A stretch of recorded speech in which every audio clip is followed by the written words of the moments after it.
कार्यकर्ताओं का है, भले ही वो किसी भी पेशे से जुड़े हुए हों, लेकिन उनके मन को टटोलना बहुत आसान काम नहीं है बिहार में। क्यों अंकित? हम लोगों ने खगड़िया में देखा कि किसी भी मतदाता के मन को टटोलने में हमें काफी वक्त गुजारना पड़ता था, और तब जाकर के पता चल पाता था कि आखिरकार इनका रुझान किधर है। कुछ लोग तो खुलकर बोल जाते थे, लेकिन ज्यादातर लोग को समझ पाना बहुत आसान काम नहीं है कि आखिरकार उनके दिलो दिमाग में चल क्या रहा है। आप बताइए खगड़िया की स्थिति क्या है अंकित? जी बिल्कुल, देखिए जाहिर सी बात है कि मतदाता अब जो है वो टीवी देखता है, अखबार पढ़ता है, चाहे जो शिक्षित हो अशिक्षित हो दोनों। तो जाहिर सी बात है कि वो चालाकी के साथ जवाब देता है, उसको पता है कि ये क्या निकालना चाहते हैं। बात करें खगड़िया की, तो खगड़िया में इंडिया और एनडीए, इंडिया गठबंधन तरफ से सीपीआईएम को टिकट मिला है और के प्रत्याशी हैं और वो हैं कुशवाहा, और उसके अलावा जो है एलजेपीआर है, एलजेपीआर की तरफ से राजेश वर्मा है, संजय कुशवाहा, राजेश वर्मा। अब दूसरी चीज ये है कि राजेश वर्मा को जो टिकट दिया गया वो पहले, और वो बाहरी बनाम थोड़ा सा लोकल का एक फैक्टर जो वहां पे चल रहा है, लेकिन मुझे ऐसा लगता है कि बाहरी बनाम लोकल का फैक्टर इतना हावी नहीं है। लेकिन एलजेपीआर चिराग पासवान जो जिन्होंने जिसको टिकट दिया, उसमें सबसे बड़ा खेल ये हुआ कि उन्होंने अपने पुराने 2 बार जो सांसद बन रहे थे महबूब अली कैसर, अब इनका टिकट काटना सबसे ज्यादा उनके लिए ये हो गया गड़बड़, क्योंकि कैसर जो है वो मुस्लिम समुदाय से आते हैं, मुस्लिमों की भी पर्याप्त संख्या है। ये एक तरीके से जो वोट उधर से ऐड हो रहा था वो कहीं न कहीं वो टूटा, और इसका सबसे बड़ा प्रभाव जमीन पर पड़ेगा, उसको दिखेगा। महबूब अली कैसर आरजेडी ज्वाइन किए, आरजेडी में ज्वाइन करने के बाद उनको राष्ट्रीय उपाध्यक्ष भी बनाया गया, ये इंपैक्ट भी दिख रहा है। लेकिन इससे भी बड़ी चीज जो है वो ये है कि चुनाव में जो वोटिंग हो रही है वो लोकल के मुद्दे जो हमारे सामने कई बार कैमरे पे आते हैं कि कोई यादव समाज से है, कोई किसी समाज से है, जो वोटर अलाइंड है अपने पार्टी की तरफ से, वो कई ऐसे इश्यूज उठाता है जिससे हमको लगता है कि यही इशू चल रहा है। दरअसल होता क्या है कि जब बात कोई बेरोजगारी की करता है लगातार, तो मैंने ये देखा कि बेरोजगारी की जब कोई बात करता है तो वो बात करने वाला भी कहीं न कहीं वो नाराज होता है पार्टी से, और किसी न किसी पार्टी से भावनात्मक रूप से अलाइंड होता है। और मुद्दे हैं ये, युवा के लिए भी है और तमाम लोगों के लिए भी है, और काफ़ी लंबे समय बाद एक ऐसा बदलाव कि 17 महीने की सरकार तेजस्वी बहुत तेज़ी से काम कर रहे थे। ये बात अलग है कि मुख्यमंत्री उस वक़्त भी नीतीश कुमार ही थे। लेकिन ज़मीनी हकीकत क्या है? ज़मीनी हकीकत में ब्राह्मण, यादव, भूमिहार से अलग भी है, बहुत सारी चीज़ें हैं, मुसलमान से भी अलग चीज़ें हैं, छोटी-छोटी जातियाँ, जिनका 20,000 वोट है, 15,000 वोट है, जिनको लोग कवर नहीं कर पाते हैं, जिनकी गणना नहीं कर पाते हैं। जैसे हम गए थे वहाँ पे कुछ बाँस बनाने वाले थे जो महादलित हैं। अब महादलितों ने बताया कि वो काफ़ी पुराने व्यक्ति थे। उन्होंने बताया कि हमने पहले की भी सरकारें देखी, अभी भी सरकारें देखी। उन्होंने सीधे बोला कि जो बीजेपी की सरकार है वो नेशनल इश्यूज़ और इंटरनेशनल इश्यूज़ पे जिस तरीके से काम करती है, वो हमको पसंद आता है। दूसरी चीज़ उन्होंने कहा कि हमको स्टोन था, और आयुष्मान कार्ड के तहत वो वीडियो हमारे चैनल पे लगा हुआ है। तो आयुष्मान कार्ड के तहत उनका इलाज पथरी का हुआ, बाकायदे वो अस्पताल में गए, हॉस्पिटल में 5 दिन एडमिट रहे। उस 5 दिन के दौरान उनका जो इलाज था उसका पूरा खर्च सरकार ने दिया। दिल्ली से उनके पास फ़ोन आया और उनका हाल चाल लिया। उसके बाद बगल में कॉलोनी बनी हुई थी, सरकारी कॉलोनी थी, उसको भी हमने कवर किया। ये तमाम चीज़ें जब उन्होंने बताया, और फिर उन्होंने कहा कि हम कहे कि आप मैंने पूछा कि आप नेशनल इश्यूज़ पे बात कर रहे हैं, तो आप ये सब कहाँ देखते हैं? तो उन्होंने बोला कि हम टीवी में देखते हैं ये चीज़ें। ये चीजें जो बदलाव है, लोग कहते हैं कि कैसे समीकरण अचानक से बदल जाते हैं, कैमरे पे कुछ और दिखता है, सर्वेज रिपोर्ट कहती हैं कि बीजेपी हार रही है, लेकिन अचानक से बीजेपी की जीत हो जाती है। अभी हाल ही में कई स्टेट्स के चुनाव परिणाम आए थे, जिसमें मध्य प्रदेश भी था, छत्तीसगढ़ भी था, और कई जगह थे, और राजस्थान भी था। तो इनके परिणाम देख के कई लोग परेशान हो गए कि ये परिणाम कहाँ से आए।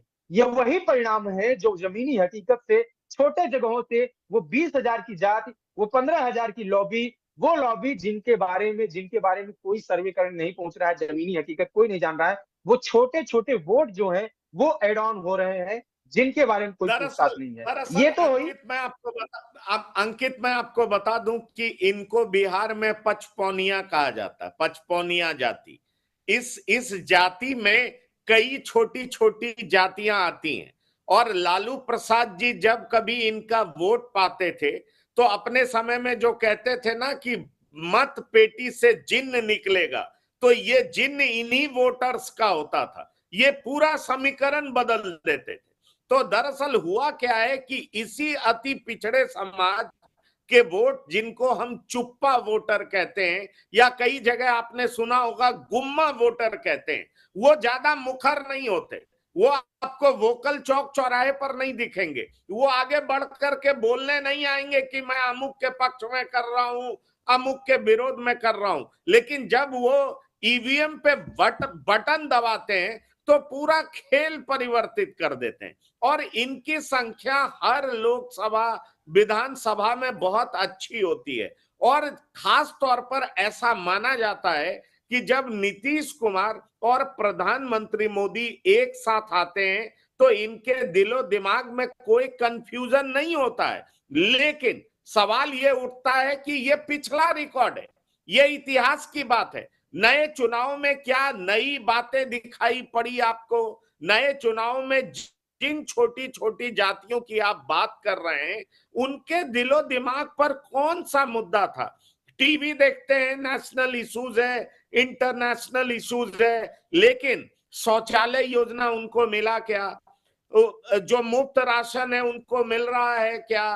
प्रधानमंत्री आरोग्य योजना की आपने बात की, उसका लाभ उन्होंने उठाया क्या? कुछ किसान आपको मिले क्या, जो कि किसान सम्मान निधि की बात कर रहे थे? उसकी चर्चा करिए। बिल्कुल। और साथ ही साथ आप उस बारे में भी बताइए कि हम लोग यादवों के गांव में गए थे, यादव समाज के कई लोग थे, जो कि लग रहा था कि इसमें कई लोग तेजस्वी यादव के समर्थक थे, लेकिन कुछ युवा आए जो कि प्रधानमंत्री मोदी के जबरदस्त फैन दिख रहे थे। वो कह रहे थे कि कौन कहता है कि यहाँ पर बदलाव नहीं हुआ है, कौन कहता है विकास नहीं हुआ है? पहले खगड़िया से मुंगेर जाने में 5 घंटा लगता था, अब खगड़िया से मुंगेर जाने में 40 मिनट लगता है। इतने हाईवे बन गए, इतने ब्रिजेस बन गए, तमाम तरह की बातें हुई। तो मैं वही पूछना चाहता हूं आपसे कि इस बार खगड़िया की जो स्थिति है, जो हम लोग दिल्ली से देख रहे थे, और जब जमीन पर पहुंचे तो हमें और क्या असलियत सामने नजर आई, दिखाई पड़ी? क्या आपको दिखाई पड़ा, जरा उसको विस्तार से बताइए।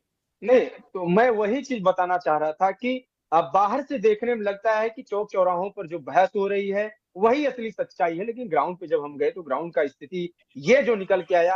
अच्छा, जैसे अभी आपने बात किया यादव वोट, तो अब है क्या कि यादव हो या दूसरे भी जो ओबीसी वर्ग हैं, कई दूसरे भी हैं, इनमें खास तौर से एक चीज से कोई इनकार नहीं कर सकता है कि तेजस्वी यादव जब सरकार अभी 17 महीने की जब चली, जिस स्फूर्ति के साथ, जितनी तेजी के साथ वैकेंसी जितनी थी उसको बहाल करना, हायरिंग करना जिस तरीके से हुआ, और खुले मैदान में टीचर्स को ज्वाइनिंग लेटर देना, ये चीजें कहीं ना कहीं इम्पैक्ट की हैं।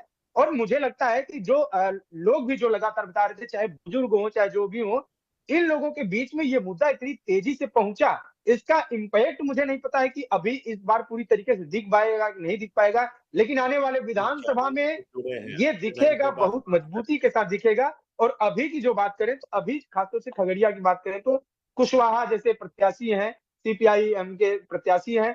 अब सबसे बड़ी बात यह है कि ऐसा कहा जाता है कि कुशवाहा वोट बैंक पूरा जो है जदयू के साथ अलाइन हो सकता है, क्योंकि सम्राट चौधरी भी हैं और कुर्मी वोट बैंक जो है वो नीतीश कुमार है।